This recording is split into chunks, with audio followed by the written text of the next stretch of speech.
Kapuso primetime king Dingdong Dantes shared the working attitude of seasoned actress Charo Santos.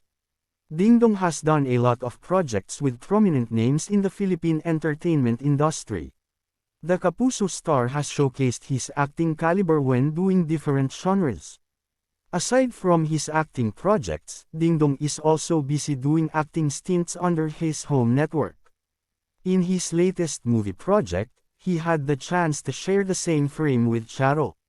In a recent interview, based on the article in Filipino Star Ngayon, the Kapuso actor gushed over his overwhelming experience with the award-winning actress. Dingdong Dantes lauded Charo Santos for her work ethic and her caliber in portraying her role. Grabe, sobrang hanep talaga. Napaka-professional, napakagaling, talagang wow. Alam naman natin na she's a pillar in this industry. Ako, I look up to her at talagang nasabi ko, wow. Yun pala yung dahilan bakit yung decades of hard work niya ay nakikita ko ngayon, unfolding right in front of my eyes, the husband of Kapuso primetime queen Marian Rivera shared. Dingdong also shared that he could not believe that he would do a scene together with the former ABS-CBN president.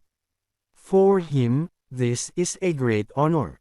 The actor even described his experience as kakaiba, and he felt so lucky to have this kind of opportunity.